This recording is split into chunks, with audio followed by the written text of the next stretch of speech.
देवस्नान पूर्णिम 108 गरा जल स्नान कर अणसर घरे ज्वर पीड़ित अच्छा चतुर्थामूर्ति श्रीमंदिर अणसर गृह दैतापति और पति महापात्र द्वारा गुप्त सेवा चलता बेले चतुर्था विग्रह श्रीअंग आज लगी फुलुरी तेल महाप्रभु गुप्त नीति मध्य फुलुरी तेल लगी होची एक गुरुत्वपूर्ण अंश बड़ ओडिया मठ पक्षर चतुर्था विग्रह लगी फुलुरी तेल जोगाई दि जाए।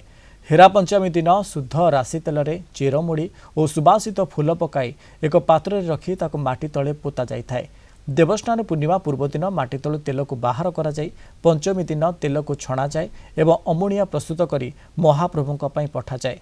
बड़ ओडिया मठर सदस्य माने प्राय 6 सेर फुलुरी तेल नहीं श्रीमंदिर को जाई दैतापति को अर्पण करिथांती। मध्याह्न धूप एवं दक्षिण घर भोग संपन्न होगा पर जय विजय द्वारा बंद होई अणसर द्वारा खोल जाए पति महापात्र 3टी रूपा पिंगण में तेल को नहीं संस्कार करने पर दैतापति सेवक माने महाप्रभु श्रीअंग लगी करिथांती। विश्वास रही जे एही फुलुरी तेल महाप्रभु शरीर में लेपन करागले शरीर पीड़ा कम होता है और महाप्रभु ज्वरु सामान्य उपशम पाई थांती।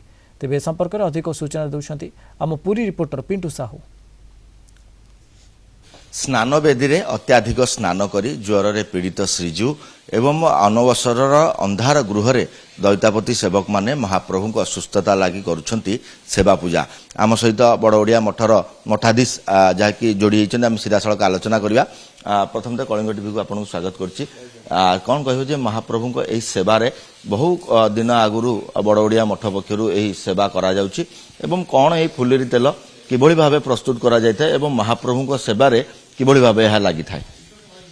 दीर्घ 600 वर्ष पाखापाखि हो ये सेवा ये हूँ घणा पेड़ा राशि तेल मुख्य उपादान ये फुलुरी तेल प्रस्तुत करा जाय थाए। गोटे वर्ष पूर्व हेरा पंचमी दिन ठारू ही से माटी तले पोता जाय थाए।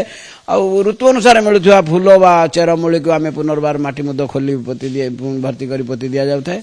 स्नान पूर्णिमार पूर्व दिन से बड़ोड़िया मठर स्वतंत्र गोटे घर रही तेल घर से घरे बाहर राति बाहर से घरे थुआ जाइए। बर्तमान सुधा दीर्घ 5 दिन धरी पूजा चली। आज ताटी देवता मध्याह्न धूप सरिबा परे बरकंदाज माने आसी जणैबा परे आमे तो अमुणिया प्रस्तुत करी नै पहुंचेबू बड़ देउल रे एवं सती पति महापात्र एवं दैतापति भंडार मेकअप समस्त एकत्रित होला परे श्रीमंदिर कमांडर सम्मुख रे आमे भंडार मेकअप को हस्तांतरित करिवु फुलुरी तेल को। से फुलुरी तेल महाप्रभु तापर गला पर सेठी चुआ कर्पूर कस्तूरी केसर इत्यादि मिश्रित है महाप्रभु को लगी हम। महाप्रभु सुस्थ हेबे। महाप्रभु सुस्थ हेले ही जगतर कल्याण हो। फुलुरी तेल कहीं कहुए कौन कौन सबू ए फुलुरी तेल रे मिशिता एवं बेस सुगंधित मध्य तेल होता है। सुबासित अनेक सुबासित अधिक होची सुबासित फूल सेतु तार ना होची फुलुरी तेल आ फुलुरी तैल तेल तो नुहे फुलुरी तैल किंतु सेटा कालक्रमे देशीय भाषा रे फुलुरी तेल भाव रे नामित होईची। ये स्वतंत्र भाव में आयुर्वेदिक औषधीय चेरमूली 5-7 प्रकार मिशुची एवं 15-16 प्रकार फूल जेहेतु मिशुची महाप्रभु को लगे होता सुबासित फूल से ताधे पड़ुची से तार नाम होची फुलुरी तेल। केते दिन आकु माटी भितर पोता जाए आकु केबे आपण माने माटी रु बाहर करंती। पूर्व वर्षर हेरा पंचमी दिन ठार प्रस्तुत होता है। स्नान पूर्णिमा दिन बाहर को बाहर तापर 4-5 दिन बाहर घर भितर रुहे।